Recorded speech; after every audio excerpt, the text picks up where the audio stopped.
आपल्या समाजामध्ये सुशिक्षित बेरोजगार तुम्हाला दिसतात, अशिक्षित बेरोजगार नाही दिसत. कुठल्याही मुलाला पहिला प्रश्न हा विचारला जातो की तू मोठा होऊन काय बनणार. की बॅलन्स लाईफला घेऊन समाजामध्ये फार काही चर्चा केली जात नाही. छोट्या छोट्या कारणासाठी डिवोर्स होतात आहे, ती मुलं घर सोडून जातात आहे, छोट्या छोट्या कारणांसाठी वादविवाद होतात आहे. प्रत्येक व्यक्ती भांडायला तयार आहे. 30% आपला यूथ यांनी क्राईमला आपलं करिअर निवडलंय. आपण गोष्टी आता सोडत नाही, असं धरून ठेवतो. आणि दुर्दैवाने आपण असं म्हणू शकतो की आज कुटुंबापेक्षा आणि शाळेपेक्षाही सोशल मीडियाचे संस्कार जास्त महत्त्वाचे होत आहेत. मशीनला भावना नसते आणि मनुष्य आता असा हा भावनाहीन होत चालला की कृपया या भ्रमामध्ये जगू नका की आनंद आपोआप मिळेल. नाही, तो तुम्हाला मिळवावा लागेल. कारण की जेव्हा पैसा तुमच्याकडे भरपूर येतो ना आणि तुमच्याकडे आनंद आणि सुख नसेल तर असं वाटतं एवढ्या पैशाचं आपल्याला करायचं काय. की जर समस्या आहे तर त्याचं समाधान आहे. कुठल्याही परिस्थितीमध्ये आपल्याला आनंदी कसं राहता येईल हा विषय शिकण्याचा आहे आणि त्याच्याकरिता लाईफ कोच असणं फार गरजेचं आहे. मित्रांनो नमस्कार, कसे आहात सगळे. मित्रांनो 3 Years टॉक हे जेव्हा आम्ही एखाद्या ठिकाणी सांगतो त्यावेळेस पहिल्यांदा तुम्हाला जसा मनात प्रश्न पडलाय तसा अनेक लोकांना प्रश्न पडतो की 3 Years म्हणजे काय. हे यस 3 जे आहेत हे कशासाठी आहेत. जसे गांधींचे 3 माकडं होते तसे 3 आहेत का, किंवा पुन्हा काय आहे. तर त्यातला पहिला जो यस आहे तो आहे सेल्फ कनेक्ट. दुसरा जो यस आहे तो आहे सेल्फ इक्विलिब्रियम. आणि ह्या दोन्हींच्या माध्यमातून मिळणारं सेल्फ सक्सेस. हे सगळं तुम्हाला सांगण्याचं कारण म्हणजे आज या 3 Years टॉकच्या पॉडकास्टच्या ठिकाणी आपल्यासोबत आपल्या गप्पा मारण्यासाठी स्नेहल चिमोटे सर आहेत. स्नेहल चिमोटे सर माझे खूप चांगले मित्र आहेत. सरांना मी अनेक वर्षापासून ओळखतो आणि एका शब्दात जर सांगायचं म्हटलं तर बॅलन्स लाईफ कसं जगायचं यावर त्यांची मास्टरी आहेत. खूप सारे ट्रेनिंग प्रोग्राम सर करतात, खूप ठिकाणी फिरतात, अनेक लोकांना मेंटॉरशिप त्यांनी दिलेली आहेत. अगदी उद्योगापासून सेलिंगपासून तर बॅलन्स लाईफ कसं जगायचं इथपर्यंत खूप साऱ्या प्रोग्रामला त्यांनी अनेक लोकांना त्यांनी मार्गदर्शन केलेलं आहे. स्नेहल सर 3 Years टॉकमध्ये आपलं खूप खूप स्वागत आहे. फार फार धन्यवाद तुमचे विशाल सर. मला खूप छान वाटलं की तुम्ही तुमच्या 3 Years टॉकवर आज मला इथे बोलवलं आणि रिअली मला खूप आनंद झालेला आहे. आणि ज्या पद्धतीचं 3 Years टॉक पॉडकास्ट तुम्ही चालवता की प्रत्येकाचं सेल्फ डेव्हलपमेंट झालं पाहिजे, सेल्फ सक्सेस मिळायला पाहिजे, तर really I am very much happy. फार छान वाटतं मला. Thank you sir. पहिल्यांदा मला हे समजून घ्यायला आवडेल, आता खरं तर आपण याच्यावर खूपदा चर्चा केलेली आहेत आणि मला असं वाटतं की ही चर्चा आपल्या दोघांमध्ये न राहता ती आपल्या सगळ्या प्रेक्षकापर्यंत पोहोचली पाहिजे, तेव्हा खऱ्या अर्थाने त्याचा उपयोग होईल. करेक्ट. बॅलन्स लाईफ असं जेव्हा आपण म्हणतो की एक संतुलित आयुष्य आहे, बॅलन्स लाईफ आहे, सगळ्या अर्थानं ते व्यवस्थित आहे, तर कोणत्या गोष्टीला नेमकं संतुलित आयुष्य किंवा एक बॅलन्स लाईफ असं म्हणता येईल.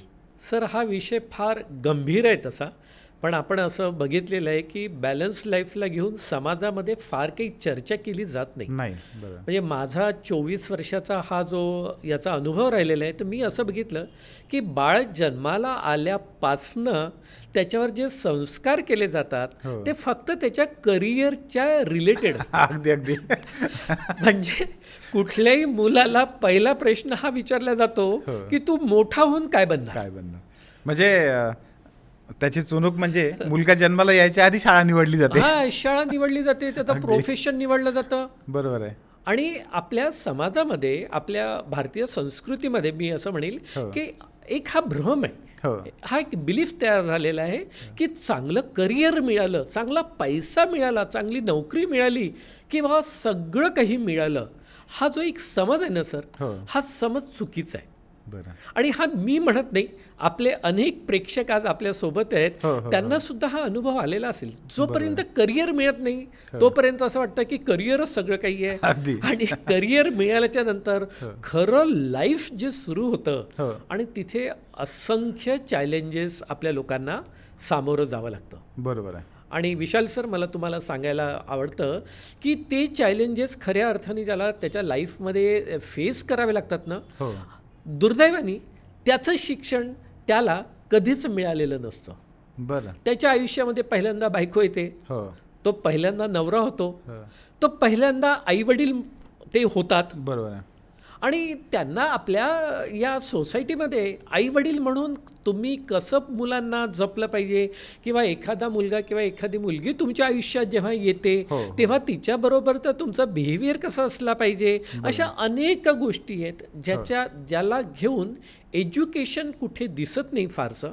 आणि जर कुठे असेल तर मनुष्य म्हणून आपण तिथे पुढाकार घेत नाही. पण हे आधीच्या सिस्टीममध्ये अनौपचारिकपणे होत होतं आणि आता मुद्दामून तसं करण्याची आपली काही सिस्टीम नाही आहे, याच्यामुळे होत असेल का? मग मुद्दामून होण्याची सिस्टम नाही आहे असं म्हणण्यापेक्षा आपण म्हणू की सिस्टम मार्केटमध्ये असेलही आणि आहेही, पण कदाचित आपण ती शोधत नाही आहे. ओके. आज आपल्या परिवाराची गरज काय आहे की माझ्या मुलांनी चांगलं करिअर घेतलं पाहिजे. तर तुम्ही बघा, आता तुमची इन्स्टिट्यूट आहे, तुम्ही कितीतरी कॉम्पिटिटिव्ह एक्झाम आणि कितीतरी मुलांना तुम्ही यशस्वी होण्याकरिता खूप चांगलं शिक्षण देता. तुमच्याकडे आईवडील स्वतः चालून येतात, स्वतः इन्क्वायरी करतात की तुमच्याकडे कुठले कोर्सेस आहे, माझ्या मुलाची फी किती राहील वगैरे वगैरे सगळं करतात. बरोबर. पण हे बॅलन्स लाईफसाठी, त्याला मी बॅलन्स लाईफ म्हणण्यापेक्षा साधं आपण शब्द वापरू, एक आनंदी आणि सुखी आयुष्यासाठी बरोबर आहे किती आईवडिलांनी इन्क्वायरी केली असेल? नगण्यच आहे. नगण्यच आहे. बरोबर आहे, नगण्यच आहे. आणि नेमकं आयुष्याचा अल्टिमेट गोल जे आहे आनंद आणि सुख, त्याची इन्क्वायरी कुठेच नाही. अगदी अगदी अगदी अगदी. आणि याच्यासाठी आजचेच आई वडील जबाबदार आहे असं मी म्हणणार नाही. तुम्ही म्हणता ते बरोबर आहे. पूर्वीच्या काळामध्ये नकळत आपल्या परिवारामध्ये जॉईंट फॅमिली असल्याने आजी आजोबा काका काकू अनेक लोक एकत्र राहायचे आणि प्रत्येक व्यक्तीकडनं काहीतरी शिकायला मिळायचं. आणि त्यावेळेला आणखी त्यावेळच्या काळात आणि आजच्या काळातला सगळ्यात मोठा फरक जो आहे तो आहे टेक्नॉलॉजीचा, मीडियाचा. बरोबर. असं म्हणतात पूर्वी मुलांवर संस्कार दोनच जागेवर व्हायचे, एक तर परिवारात व्हायचे किंवा शाळेत व्हायचे. मुलगा एक तर परिवारात राहायचा किंवा शाळेत राहायचा. पण आता तसं नाही. आता मुलगा परिवारात राहतो, शाळेत राहतो, युट्यूबवर राहतो, सोशल मीडियावर राहतो, फेसबुकवर आहे, इंस्टाग्राम आहे, आणि कोणाचे त्याच्यावर संस्कार होतात आहेत हे आपल्याला काही माहिती. आणि दुर्दैवाने आपण असं म्हणू शकतो की आज कुटुंबापेक्षा आणि शाळेपेक्षाही सोशल मीडियाचे संस्कार जास्त महत्वाचे. अगदी बरोबर आहे. पूर्वी मुलांना असं म्हणायचे का रे तुझ्या आईवडिलांनी तुला इतकंही शिकवलं नाही का? आता नाही म्हणतायत तसं. आता माहिती आहे तो कुठून शिकतोय. त्याला युट्यूब शिकवतोय, इंस्टाग्राम शिकवतोय, फेसबुक शिकवतोय. त्याच्यावर कोणाचे संस्कार, त्याच्यावर कोणाचा पगडा आहे, कोणाचा इम्पॅक्ट आहे त्याच्या माइंडवर आपल्याला माहिती नाही आहे. आणि आता त्याच्यानी आजच्या काळामध्ये बॅलन्स लाईफची जास्त गरज आहे. म्हणजे मी तर हे म्हणेल की जेवढं तुम्ही त्याच्या करिअरला महत्त्व देताय त्याच्यापेक्षा 1% जास्त महत्त्व आपण त्याच्या बॅलन्स सुखी आनंदी आयुष्यासाठी द्यायला पाहिजे. आपण असं म्हणू शकतो की हे ध्येयामागचं ध्येय आहे. करेक्ट. बरोबर आहे ना? करेक्ट. त्यात चांगलं करिअर घडवणे हे एक ध्येय आहे. एक ध्येय. पण ते चांगलं करिअर कशासाठी? तर हे सगळं जीवन चांगल्या पद्धतीनं गेलं पाहिजे. उद्या तुमच्याकडे भरपूर पैसा येणार आहे, तुमचं चांगलं करिअर होणार आहे, तुम्ही मोठ्या पोस्टवर जाणार आहे, तुम्ही तुमच्या बिझनेसमध्ये खूप चांगली टॉप पोझिशन घेणार आहे. पण जर तुम्हाला सुख नसेल, आनंद नसेल, सर मी लिटरली तुम्हाला सांगतो, मी अनेक मोठ्या प्रोफेशनचे लोक, मी जेव्हा लाईफ कोच म्हणून काम करतो, मी ज्यांचे लव्ह मॅरेज झाले, लग्न करताना फार आनंद होता, त्या अनेक जोडप्यांमध्ये मी असं पाहिलेलं आहे की दोघेही नोकरी करतात, पैशाला कुठेच कमी नाही आहे, मुलांना पाहिजे ते शिक्षण देऊ शकतात, पण सर सुख नाही आहे, आनंद नाही आहे. आणि मला दुर्दैवाने असं म्हणायला हे वाटतं की त्याच्यासाठी फक्त ते जोडपं जबाबदार नाही आहे, ते सुख मिळवण्याकरिता काय केलं पाहिजे याच्यावर त्यांच्या आयुष्यामध्ये कधीच ते संस्कार झाले नाही किंवा ते एज्युकेशन कुठून त्यांना देण्यात आलं नाही. तो फोकसच नव्हता. आणि त्याच्यानी आयुष्यातला सगळ्यात मोठा part, ultimate goal is a happiness असं म्हटलं जातं, बरोबर, तिथे आज फार दुर्लक्ष होत आहे. आणि त्याचे परिणाम तुम्ही समाजामध्ये बघा. छोट्या छोट्या कारणासाठी डिवोर्स होतात आहे, छोट्या छोट्या कारणांसाठी मुलं घर सोडून जातात आहे, छोट्या छोट्या कारणांसाठी वादविवाद होतात आहे. नुसते वादविवाद नाही तर ते विकोपाला जातात आहे, टोकाला जातात आहे. बरोबर. आपण बघितलंय की लहान लहान गोष्टींसाठी लोक एक दुसऱ्याला मारून टाकतात. तर याचं सगळ्यात मोठं कारण आहे की बॅलन्स लाईफकडे दुर्लक्ष होत आहे. सर, हे जे छोट्या छोट्या गोष्टींसाठी याचं तुम्ही मगाशी एक उदाहरण सांगितलं होतं फार सुंदर ट्रेनमधलं, ते नक्की सांगा की काय पद्धतीनं असं होत आहे? तसं तर रोज पेपरमध्ये खूप साऱ्या गोष्टी पाहायला मिळतात. हो, पण तुमचा स्वतःचा अनुभव त्यातला. बरोबर आहे. माझ्या आयुष्यामध्ये असे अनेक अनुभव मी घेतलेले आहेत. त्याच्यातला एक फार महत्त्वाचा आणि आत्ता अगदी या मागच्या 15 दिवसात अनुभवलेला माझा अनुभव मी तुम्हाला सांगतो सर. बरं. आपण बरेचदा टी व्हीवर बघतो किंवा पेपर मीडियामध्ये आपण वाचत असतो की छोट्या छोट्या कारणासाठी लोकांनी टोकाची भूमिका घेतली. हो हो. आणि बरेचदा लोकांना हा प्रश्न पडतो की एवढ्या छोट्या कारणासाठी दोन भाऊ का भांडले असतील, एवढ्या छोट्या कारणासाठी मित्रांमध्ये वादविवाद का झाला असेल. तर सर हे कारण, ते छोटं कारण त्याच्यासाठी कारण नसतं. त्याच्या मागचं जे महत्त्वाचं कारण असतं ते काही वेगळंच आहे. याचं एक छोटं उदाहरण माझं आता ट्रेनचं सांगतो. मी आता मागच्या 15 दिवसापूर्वी नागपूरहून पुणे वंदे भारतमध्ये मी प्रवास करत होतो आणि मी बघितलं की ट्रेनचा अटेंडंट आणि एक सभ्य गृहस्थ जे प्रवास करत होते यांच्यामध्ये काहीतरी वाद चालू होता. तो वाद चालू होता जेव्हा तो वाद वाढायला लागला तेव्हा मी तिथे मध्यस्थी घेतली आणि जाणून घेण्याचा प्रयत्न केला की काय घडतंय, का हा वाद होतोय. तेव्हा मी त्या गृहस्थांना विचारलं, भाईसाहेब क्या हुआ? तर त्यांनी मला सांगायला सुरुवात केली, काही नाही म्हणे, मी 200 रुपयाची नोट दिली होती, मी काहीतरी खायला वगैरे घेतलं आणि मला जेव्हा 10 रुपये परत घ्यायचे होते त्यांच्याकडे 10 रुपये चिल्लर नव्हते. तर मला अटेंडंट बोलला की सर 10 रुपये चिल्लर नाही तर तुम्हाला चहा दिला तर चालेल का? आणि मी बोललो म्हणे हां मला चालेल चहा. आता म्हणे 10 मिनिटं झाले, 15 मिनिटं झाले, अर्धा तास झाला, चहा आला नाही. म्हणून मी या अटेंडंटला म्हटलं का रे बा तू तो 10 रुपयाचा चहा आणून देणार होता, त्याचं काय झालं? तर अटेंडंट बोलला नाही सर आपने तो ऐसा मुझे बोला ही नहीं. बोलाही नाही. मग जेव्हा मी त्याला सगळी कहाणी 200 रुपयापासून सगळी सांगितली तर तो अटेंडंट म्हणतोय की तो मी व्यक्तीच नाही आहे ज्याच्यासोबत तुम्ही ही डील केली. अच्छा. आणि ते सभ्य गृहस्थ म्हणायचे की हाच तो आहे की ज्याला मी 200 रुपये दिले नाही आणि 10 रुपयाचा चहा. सर बोला 10 रुपये की बात है ना, छोड़ दो ना. ते म्हणे सर 10 रुपये की बात नहीं है, मैंने तो छोड़ दी. ऐसे 10 नहीं मैं 200 भी छोड़ सकता हूँ, लेकिन बात मुद्दे की ये है बोले कि इसने बोला था और अभी ये अपने जुबा से मुकर रहा है. अच्छा. अभी ये मानने के लिए तयार नाही आहे. मी त्या मुलाला समजवण्याचा प्रयत्न केला, अरे बाबा जाऊ दे ना, आणून दे ना चहा, नाही तर देऊन द्यायचे 10 रुपये तुझ्याकडे आले असतील तर याचं म्हणणं होतं अटेंडंटचं की सर मैं वो लड़का हुई नहीं, मुझे 10 रुपया. मुलगा पण तेच म्हणतोय की मला पण 10 रुपये मोठी गोष्ट नाही आहे, मी पण यांचे 10 रुपये देऊ शकतो, पण मला यांना हे सांगायचं आहे की तो अटेंडंट मी नाही आहे, यांनी जो व्यवहार केला तो कोणीतरी दुसराच आहे.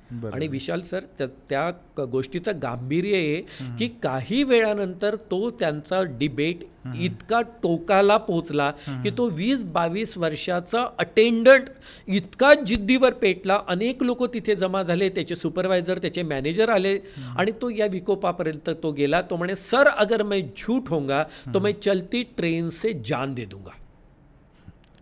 तेव्हा मला खऱ्या अर्थाने माझ्या डोळ्याच्या समोर मी पाहिलं की मुद्दा 10 रुपयाचा विशाल सर नव्हता, मुद्दा याचा होता की अटेंडंटला हे सिद्ध करायचं होतं की मी खरं आहे, मी योग्य आहे, हाऊ आय एम राईट. आणि त्या सभ्य गृहस्थांना हे पटवून द्यायचं होतं की हाऊ आय एम राईट.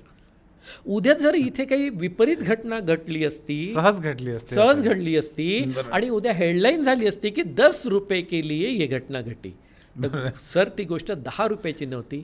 समाजामध्ये, परिवारामध्ये प्रत्येक व्यक्ती मी कसा राईट आहे, मी कसा करेक्ट आहे हे प्रूव्ह करण्याच्या मागे लागलेला आहे. आणि त्याच्याने खूप चांगले संबंध, नातेवाईकांबरोबरचे संबंध, हजबंड वाईफचे, मुला मुलींचे फार वाईट होत चाललेले आहेत. आणि दिवसेंदिवस ह्या गोष्टी खूप, आता मी पुण्यामधून प्रवास करतो खूपदा, म्हणजे मी आत्ता काल परवा माझ्या ड्रायव्हरशी बोलताना सहज बोललो की 10 वर्षाच्या आधीचं पुणे आणि आत्ताचं पुणे म्हणजे लोकांचा प्रवास करण्याचा जो बिहेवियर आहे तो इतका प्रचंड प्रमाणात बदलत आहे. अगदी छोट्या छोट्या कारणासाठी प्रचंड भांडणं होतात, रस्ता थांबवला जातो, अडवला जातो, म्हणजे हे सगळे जे प्रकार आहेत.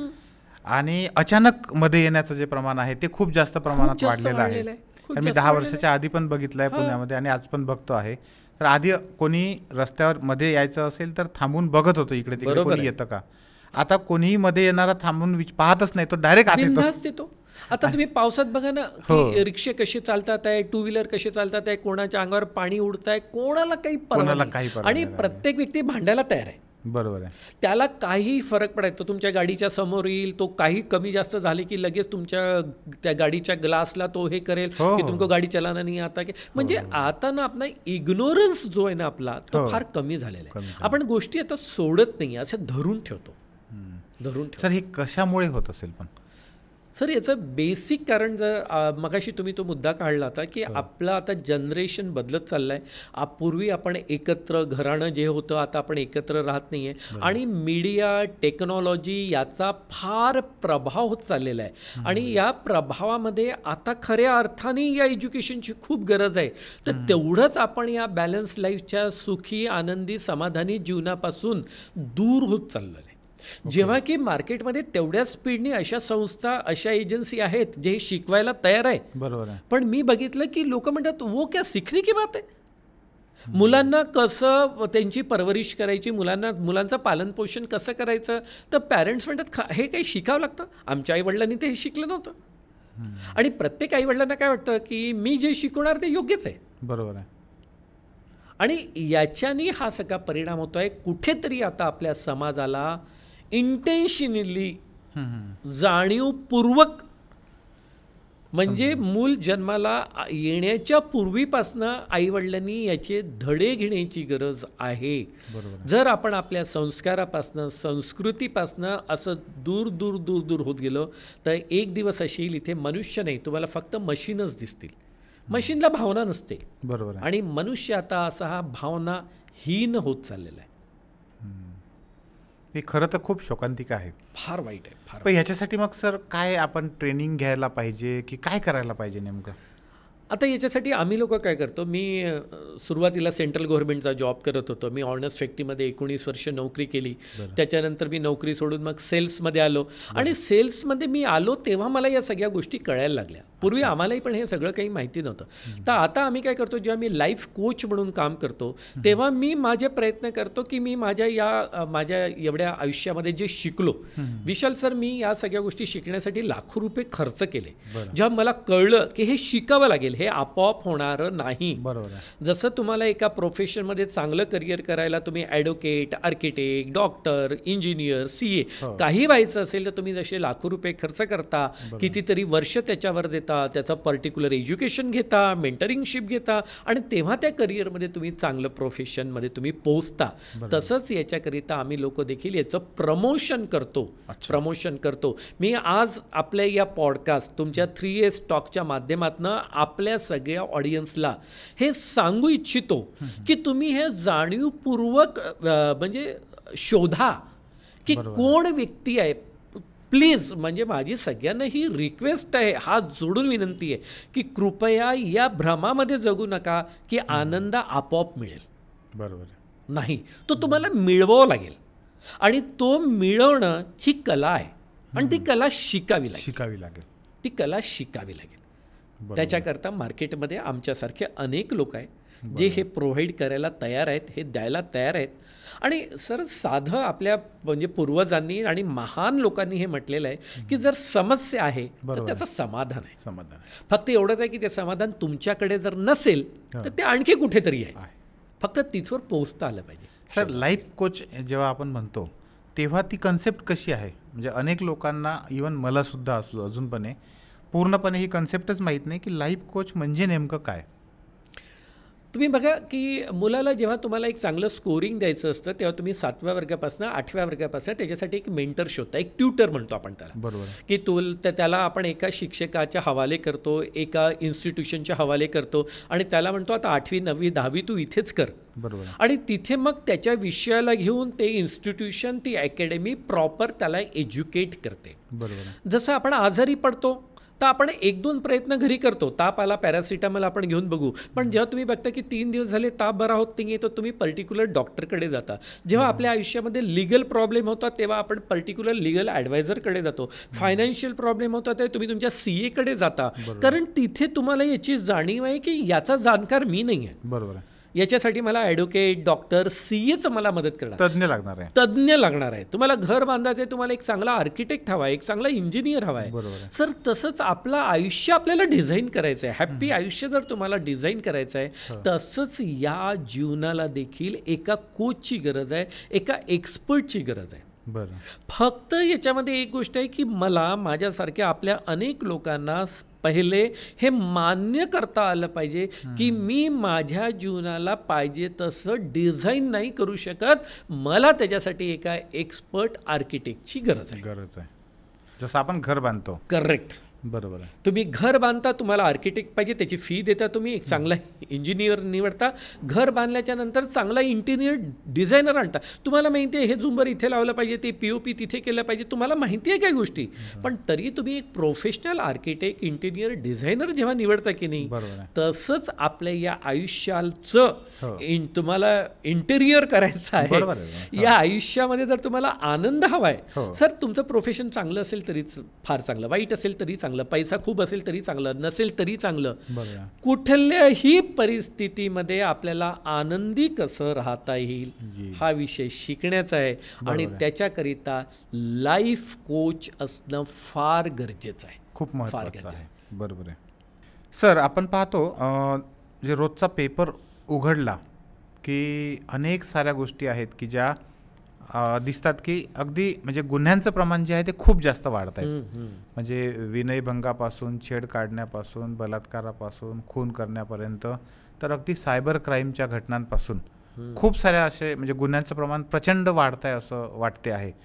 तर याच्याबद्दल तुम्हाला काय वाटतं की हा गुन्हेगार आपल्याच भोवताल कोणतरी असतो, तो कसा घडतो किंवा काय होतं, ते काय नेमकी प्रोसेस आहे? विशाल सर, हा प्रश्न फार गंभीर आहे आणि फक्त तुमच्या आमच्यासाठी ना आपल्या श्रोतांसाठी नव्हे तर पूर्ण समाजासाठी, पूर्ण जगासाठी, 800 करोड लोकांसाठी हा प्रश्न फार गंभीर आहे. अनुभव माझा असा म्हणतो की जेव्हा योग्य वेळेवर मुलांना त्यांच्या करिअरला घेऊन अपॉर्च्युनिटी जर त्याला मिळाली नाही, आणि तुम्ही बघितलं असेल की आज एक वय आहे की 22 वर्ष, 23 वर्ष, 24 वर्ष, की मुलगा असो मुलगी असो एक 27-28 वर्षापर्यंत सेटल झाली पाहिजे, त्यांचं शिक्षण झालं पाहिजे, त्यांना प्रॉपर एक जॉब हा मिळाला पाहिजे. आणि जेव्हा त्यांना तो जॉब मिळत नाही, कारण की तुम्हाला माहिती आहे प्रत्येकाला जॉब मिळणार नाही, हे आपण म्हणजे कितीही तुम्ही शिक्षण द्या, किती काही करा, कारण त्याच्या वॅकन्सीजच लिमिटेड आहेत. आणि आपल्या देशामध्ये लोकसंख्या इतकी जास्त आहे की दरवर्षी असंख्य करोडो मुलं मुली हे ग्रॅज्युएट, पोस्ट ग्रॅज्युएट होतात. बरोबर. मग अशा स्थितीमध्ये त्या मुलावर परिवाराचं, समाजाचं प्रेशर येतं. मी अनेक मुलं असे बघितलेले आहेत, ते आता ना सोशल प्रोग्राममध्ये जात नाही, त्या आई वडिलांसोबत लग्नात जात नाही, बर्थडेमध्ये जात नाही. का जात नाही माहिती आहे? कारण तिथे गेल्यावर त्या मुलांना नातेवाईक पहिला प्रश्न विचारतात, का रे जॉब लागला का, सेटल झाला का? बरोबर. अच्छा, मग तुला करिअर नाही, जॉब नाही, तर मग तुझं लग्न कसं होईल? मग तुला चांगली मुलगी मिळणार नाही. आणि त्याच्यावर याचं प्रेशर येत आहे, तो स्ट्रेसमध्ये जातोय, टेन्शन येत आहे त्याला. आणि असे अनेक मुलं मग मी बघितले की ते सोशल गॅदरिंगमध्ये जाणं टाळतात, ते जात नाही, मग तिथे ते अवॉइड करतात लोकांना. आणि जेव्हा तो सगळे प्रयत्न झाल्याच्या नंतर त्याच्या लक्षात येतं की मला पाहिजे तसं करिअर मिळत नाही आहे, मग जे मिळेल त्याच्या मागे तो जातो. आणि दुर्दैवाने मला असं सांगायचं आहे की मागे एक स्टॅटिस्टिक मी बघितलं सर, 30% आपला यूथ यांनी क्राईमला आपलं करिअर निवडलं आहे. 30% यूथ. बरं. पैसा मिळवण्यासाठी आजचा यूथ कुठल्या टोकाची भूमिका घेऊ शकतो. आणि याला कारण फक्त तो मुलगा आहे मी असं म्हणणार नाही, असं मी म्हणणार नाही. त्याच्यासाठी आपली व्यवस्था, जन्माला आल्यापासून त्याच्या डोक्यामध्ये केलेले आपले संस्कार की तुला एक चांगली नोकरी मिळण्यासाठी तू हे सगळं कर, त्याच्याने त्याला नोकरीच्या पलीकडे काही दिसत नाही. आणि त्याला जेव्हा चांगली नोकरी किंवा हवी ती नोकरी जेव्हा मिळत नाही, तेव्हा तो पैशाकरिता, करिअर करता कुठल्याही मार्गाने जायला तयार होतो.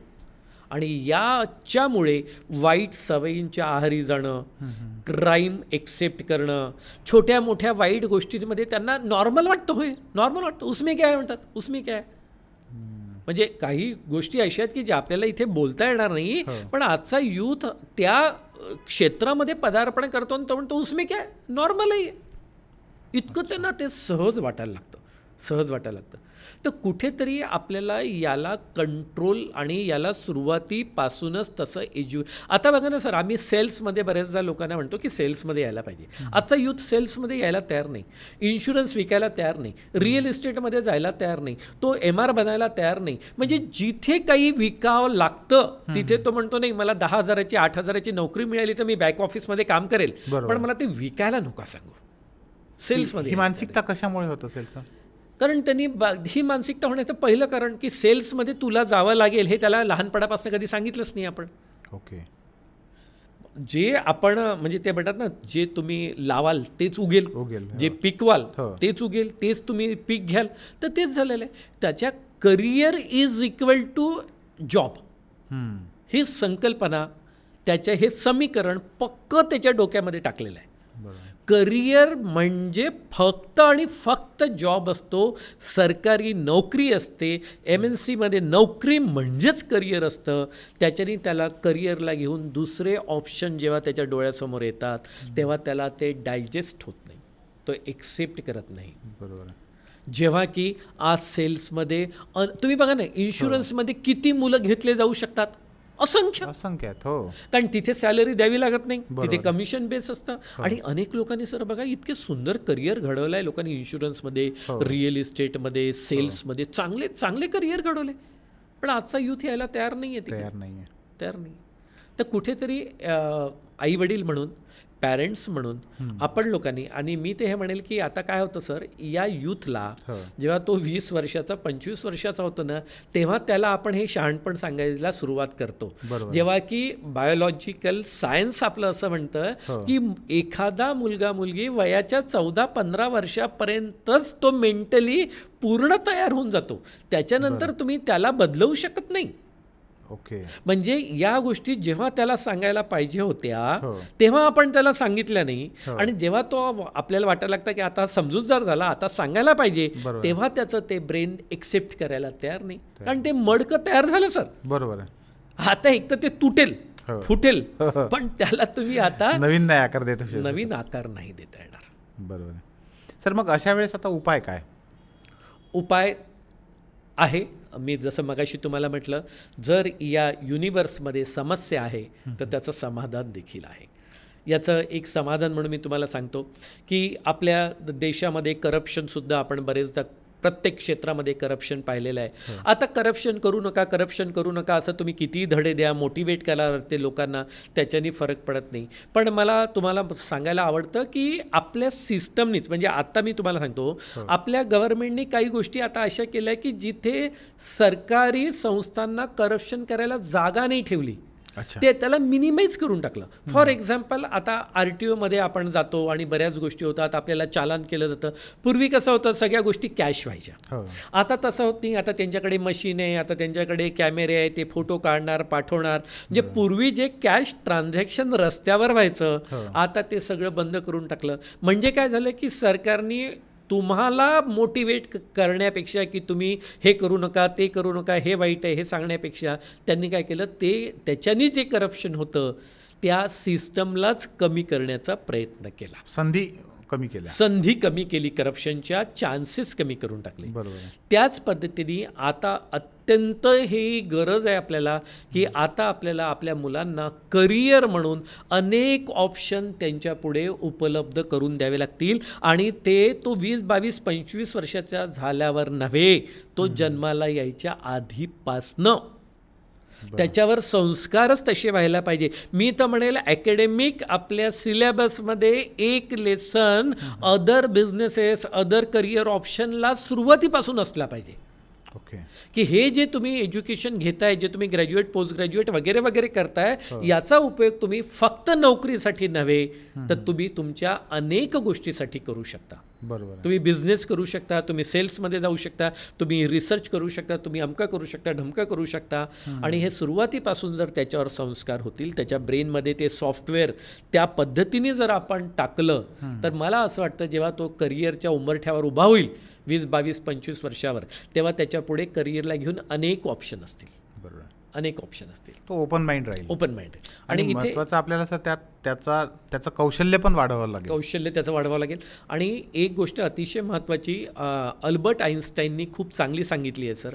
आपल्या शिक्षण पद्धतीमध्ये काय झालेलं आहे की एक पेपर सगळ्या मुलांनी जर पास केला तर तुम्ही जीनियस आहात.